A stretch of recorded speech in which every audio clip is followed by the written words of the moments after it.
भगवान की जय। प्रभु की जय। महाराज क्या हुआ आपके? जय जय।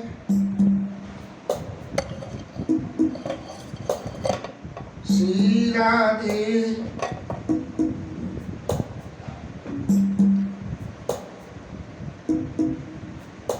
जय जय श्री। अरे भाई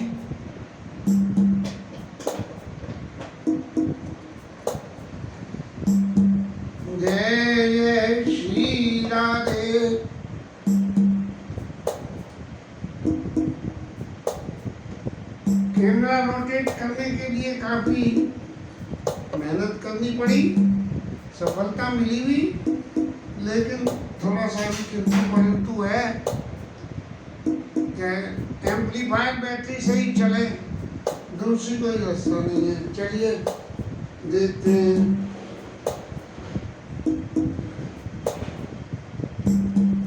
भरत जी महाराज घनसाल से अयोध्या में पधारे और माता के दरवाजे पे सबसे पहले गई। ऐसा हमारे गोस्वामी जी महाराज कहते हैं, माता के दरवाजे पे जाने का अर्थ तो सही स्थिति में तो यही है कि राजा दशरथ का कैकेयी मैया से अत्यधिक प्रेम होने के कारण और वक्त वहीं धरना देते थे, अपने वो भावर्स में वहीं धरना देते थे, तो इसलिए गए। और दूसरी भावना से यदि जरा सा अर्थ निकालें तो लोगों को ऐसा लगा होगा कि इनकी कहीं सम्मति तो नहीं है। बोले मैया मैंने सब काम सही ढंग से संभाल लिया, एक भरत कर सम्मत कहीं और एक उदास भाई सुन रही। एक तो भरत जी की सम्मत कहते हैं और एक चुप रहते हैं, और कान मूंद कर रद गई दिया, अपनी जीभ को दांतों से दबा के और कानों को मूंद दिया। एक कहीं यह बात कर लिया, ये बात बिल्कुल गलत है। और सुगत जाय अस कह तो तुम्हारे, यदि इस बात को आप कहोगे भी तो तुम्हारे सारे पुण्य नष्ट हो जाएंगे। और राम भरत राम कहूँ, राम प्यारे, राम जी को प्राणों के समान प्रिय है, इसलिए पहली वाली बात ही ज्यादा एप्लीकेबल और सही है। और उन्होंने विकल बिलोक सुतई समझावती मनोजरे पर लोन लगावती। अब कह गई मैया ने अपनी लीला का दूसरा पार्ट शुरू किया और भरत जी को समझाना शुरू करा कि देखो पुत्र, मैंने जो कुछ भी करा वो तुम्हारे हित के लिए कहा और हित के लिए करा। आपके पिताजी चौथी अवस्था में थे और उनको तो जाना ही था, तो चले गए तो कोई बड़ी बात नहीं है। और चले गए वो तो सब ठीक है, लेकिन उसके अलावा एक बात और है कि उनके लिए सोच करना भी व्यर्थ है। कैसे व्यर्थ है? कि जिन्होंने जीवन का सर्वोत्तम उत्कृष्ट फल पाके इस जीवन को जिया, इसलिए सोचने योग्य नहीं। बड़े ही सुखद जैसे की नहीं भेगू, अपने जो उनके सुकृत थे उनके बदले में जो उनको भोग मिलना चाहिए था उससे ज्यादा भोग उन्हें मिल गया। क्यों? कि जीवन जन्म सकल फल पाए। जीते रहिए, सबने फल पा लिए। फल में ये नहीं कहा कि राम जी ऐसे पुत्र मिले। और अंत अमर पति सदन सिधाए। और अंत में जो है भगवान के देवताओं के स्थान को चले गए। अमरपति सदन सिधाए। अब अमरपति सदन सिधाने का तो अर्थ सीधा सीधा ये होता है कि भाई यहाँ सुकृत करे, सुकृत करके पुण्य मिला, अमरपति के यहाँ चले गए, कौन सुकृत होगा, पुण्य होगा, तो फिर वापस धरती में आ गए। लेकिन दशरथ जी महाराज ने कभी भी अमरपति सदन को जीवन में स्वीकार नहीं किया और दशरथ भेद भगति मन लाया, भगवान की भेद भक्ति में मन लाया, जिससे कि ईश्वर और जीव के बीच की जो अवस्था में क्या होता है इसको एनालिसिस करके और भगवान के भक्ति करने की जो रास्ता है उसको जीवन में स्वीकार किया। इसलिए ये शरीर रहे न रहे, लेकिन आत्मा से जो है भगवान का भजन होता है। और ऐसा विचार करके भैया तुम उसको छोड़ो, जो होना था सो तो हो गया, और अब तुम ऐसा करो कि जो होना था सो हो गया, लेकिन अब तुम राज पे बैठो और राज करो और दुनिया को जो है इधर उधर जो भी कुछ खेलिया है वो खेलने दो। बस इतना सुनना था कि भरत जी महाराज ने बड़ी लंबी ऐसी लंबी सांस लेके कहा कि पापिन सबई भांति कुल नासा। अरे पापिन, तेने तो सब तरह से हमारे कुल का नाश कर दिया। यदि तेरी ऐसी इच्छा थी कि राजा को मार के राम जी को वन में भेज के मुझे राजा बनाना था, तो तेने मेरे को जन्मते ही क्यों नहीं मार दिया? और पेड़ काढ़ते पालव सींचा, मीन जियत नित भालू रीचा। अरे मेरे जैसे आदमी को राजा बनाने का काम तो बिल्कुल ऐसा हो गया कि जैसे पेड़ को पालने के लिए उसको काट दें हम। अरे भाई, मेरे जैसे आदमी का राजा बनने की जरूरत क्या है? जब भगवान राम जैसे राजा मौजूद हैं तब फिर मेरी जरूरत ही क्या है? इसलिए और मछली के जीने के लिए पानी की बजाय तेने पानी में से बाहर निकाल दिया। अरे मेरा तो जीवन ही राम जी के अधीन है, फिर मेरे को राम जी से अलग करके तेने कैसे उम्मीद कर ली कि मैं राज्य शासन को स्वीकार करूंगा? और एक बात और मैया सुन, हंस वंश दशरथ जनक, ये जो है ऐसे हंस के वंश की तरह से राजा दशरथ राम लखन से भाई, मेरे भाई राम लक्ष्मण, और तू ऐसी जननी भाई, जननी तू जननी भाई, माता ऐसी मिली जिसने इन दोनों से इनको अलग कर दिया। और विधि सन कछुओ असहाय, विधाता के आगे किसी की नहीं चली और मेरे भाग्य में तो ऐसा ही लिखा होगा, इसलिए जो है मैं इसको स्वीकार करता हूँ। और लेकिन एक बात मैं तेरे से कहे बिना नहीं चूकूंगा कि जब से तेरे हृदय में ये ऐसी बातें पैदा हुई, तब जो है तेरा हृदय क्यों नहीं टूट गया, फट क्यों नहीं गया तेरा हृदय, और मांगते हुए तेरे को पीड़ा नहीं हुई, और तेरी जीभ गल क्यों नहीं गई, और मुंह में कीड़े क्यों नहीं पड़ गए। ये भरत जी के जो शब्द हैं वो स्वामी जी ने जरूर लिखे हैं, लेकिन उनकी अंतरात्मा के दर्शन को दिखाने के लिए लिखे हैं। वास्तव में एक संत के लिए, भरत जी परम संत हैं, संत के लिए ऐसी बातें कितनी शोभा देती हैं, ये तो संत लोग जानते हैं, हम बार बेवकूफ क्या जाने। और फिर एक बार और है कि भूप प्रतीत तोड़ किमी कीनी, मरण काल विधि मति हरलीनी। राजा ने तेरी विश्वास कैसे कर लिया कि तू जो कह रही है ये बातें सब सही है, तू वास्तव में यही चाहती है। लेकिन क्या करे, जब आदमी का मरण काल आता है तो उसकी मति हरण हो जाती है। तो ऐसे ही राजा की भी मति हरण हो गई होगी, ये भी तो उसने तेरी बातों का विश्वास कर दिया कि तू उन्हें वास्तव में वन में भेजना चाहती है। विधि न हृदय नार गति जानी, सकल कपट अब गुण खानी। विधाता ने भी स्त्री जाति के जो है हृदय की बात को नहीं जान पाया। नारद जी ने राम जी से कहा कि मैंने विवाह करना चाहा, आपने नहीं करना चाहा, करने दिया, तो उसका क्या कारण था। राम जी ने बहुत सारे बता के किष्किंधा कांड में, और फिर अंत में अवगुण मूल शूल प्रद और प्रमदात सब दुख खान, ताते कीन निवारण मुनि में असहजिय ज्ञान, सब तरह के दुखों को देने वाली।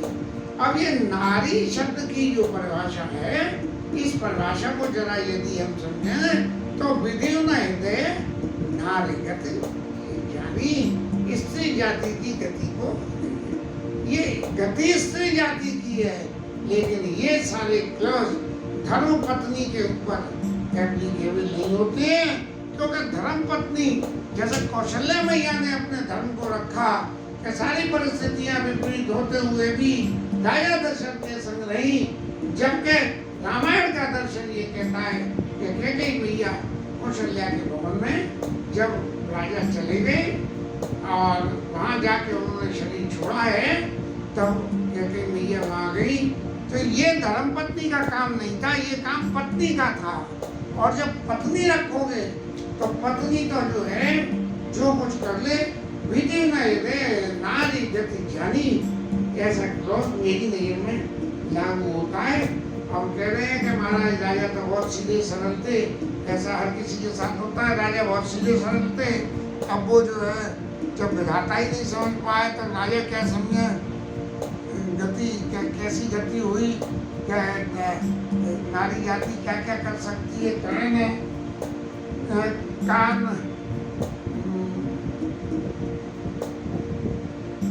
कान पावक जारी सक, कान समुद्र समाय और कान कराए अवला प्रबल और कई जग काल न खाई। अवला माने स्त्री और प्रबल माने मुष्टंड, जो अपने बात के लिए हो।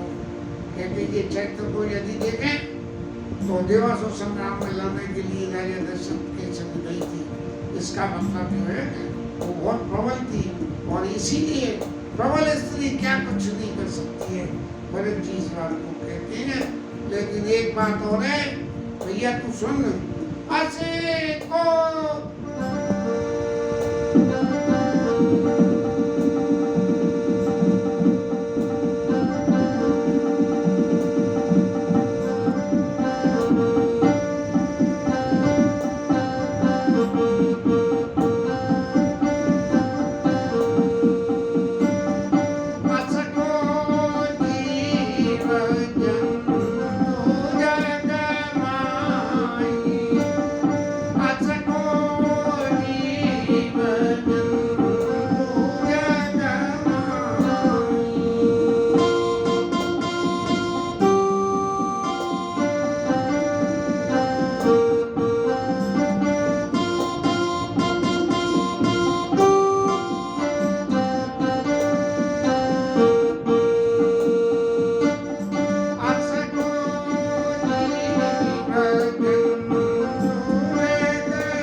भगवान राम प्राणों के समय प्यारे नहीं है, और वो ही राम जी तेरे को आहित में दिखे कि वो तेरा आहित कर रहे हैं राज्य को स्वीकार करके। तो तू ये तो बता के तू आखिर है कौन? इस संसार की कोई कृति है या कोई और कृति है? अब कैकेयी मैया तो मन में सोच रही होगी कि महाराज भरत जी आप मुझे नहीं समझोगे, मैं तो राम जी की विशेष कृति हूँ कि उनकी लीला को सहायक करने के लिए ये सब नाटक कर रही हूँ, लेकिन आपके सामने इन सब बातों को मैं कैसे कह दूँ? लेकिन भरत जी कहते हैं कि तू जो भी कुछ है अब तू जा और मेरी आंखों से ओट होके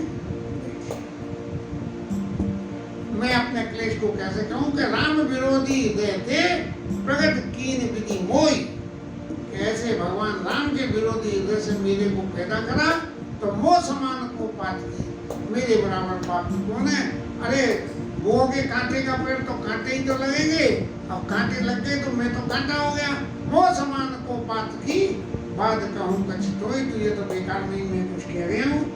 और जब शत्रुघ्न जी ने ये सभी बातें सुनी, लेकिन वो तो साइलेंट मोड में थे, इसलिए उन्होंने बोले तो कुछ नहीं, लेकिन उनका शरीर ऐसा फटने लगा और तभी कौड़ी मैया आ गई वहाँ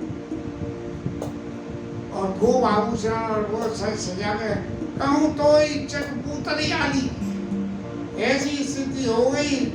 और उसे देखते ही शत्रुघ्न जी ने धै धै धै ऐसा हुआ कि जैसे जलती हुई आग में घी पड़ गया हो, ऐसी स्थिति हो गई। शत्रुघ्न जी को इतना क्रोध आया कि इतना मारा कि उसके दांत फूट गए और उसका कुंवल फूट गया। और फिर उसके बाद उसने कुबड़ी ने क्या कही, आही दे में कहा न सावा, अरे मैंने करा ही क्या है, करे तो दी का फल आने से पावा।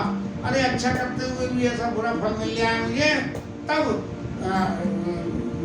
शत्रुघ्न जी ने कही कि अरे ये तो नीचे से लेके ऊपर तक खोटी है, इसमें गुण नाम का कुछ भी नहीं है, सिर्फ खोट है। तो उसकी चुटिया पकड़ के उसको घसीटने लगे। तब हमारे पृथ्वी महाराज ने व्रत दयानिधि जी ने छुड़ाई और कौशल्या भाई, ये दोनों भाई कौशल्या मैया के पास गए हैं कि अब इसका तो परित्याग कर दिया, अब उसी माँ को जो मेरी मुँह वाली माँ हुई उस माँ को मैं जीवन में स्वीकार करते हुए जा रहे हैं। और जाके जो कौशल्या मैया के दर्शन करें कि मलिन बसन विवरण विकला, बस ऐसी स्थिति में जैसे होने चाहिए ऐसे ही है। कैसे शरीर दुख भार कनक कलप वर बेली वर मानो हनी तुषार, जैसे किसी सोने की बेल को वो ऐसी चमकती हुई खिलखिलाती हुई और उस पे जो है पाला मार जाए तो जो हालत होती है कैकेयी मैया की, ऐसी हालत को कौशल्या मैया की ऐसी हालत हुई। और इसके आगे की कथा फिर आगे ही लगे।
पवन सुत हनुमान की जय, उमापति महादेव की जय, श्री राधरण की जय, श्री राधा रानी की जय, जय जय श्री राधे।